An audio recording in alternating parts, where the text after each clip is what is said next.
We're starting in Sumter County, where more than 40 people are without a job tonight after a longtime business announced its closing, effective immediately. Harvin Choice Meats has been a staple in the community since the 1930s, but now its doors are closed. News 19's Sam Perez joins us from there live tonight with more on what's going to happen to those employees and the next steps for the business owner. Sam.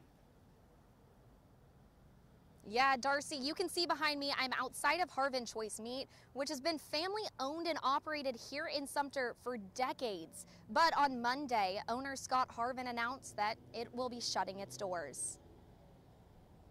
I was shocked. I felt like a deer in headlights.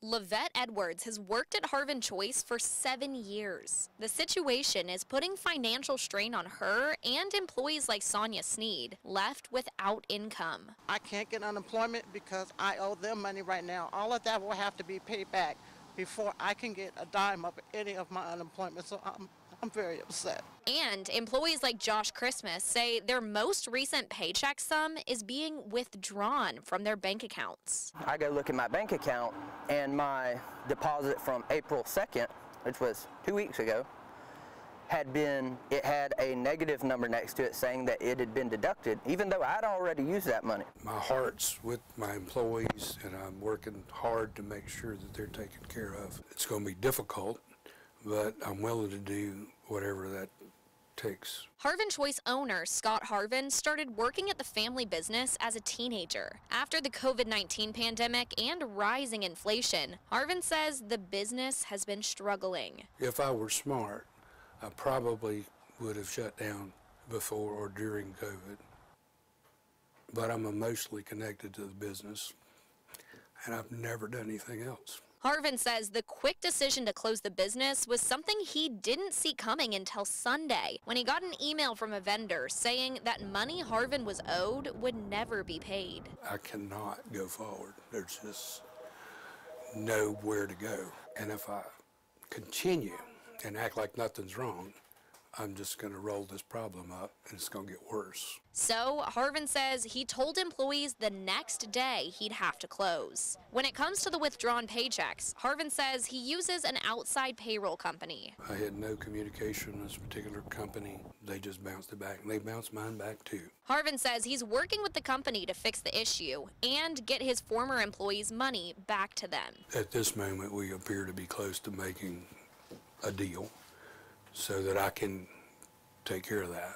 Now it'll just mean I'm personally in debt, but at this moment it's whatever it takes. It's not an option. As for the employees, I'm looking for a job and a file because you don't know when you're going to get a job.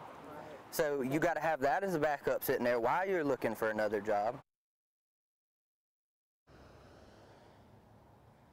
Harvin says once the issue with the paychecks is sorted out, he'll work to clear the building's inventory. Reporting live in Sumter, Sam Perez, News 19 WLTX. Sam, thank you so much. Now, News 19 did reach out to the South Carolina Department of Employment and Workforce to find out more about this situation. The department tells us that companies only have to provide advance notice if they qualify under the Worker Adjustment and Retraining Notification Act. The act says employees must be given 60-day notice about closure if the business employs more than 50 people. In this case, Harvin Choice Meat has 45 employees, so the department says the WARN Act does not apply, meaning employers are not required to provide advance notice to their employees. Now, in a statement to News 19, the department says its rapid response team has been in contact with those employees, and they're providing resources. Employees can file for unemployment insurance benefits, and each employee will receive an eligibility determination based on his or her eligibility for benefits. They say they consider all claims for benefits expedited and typically issue a determination within 2 weeks.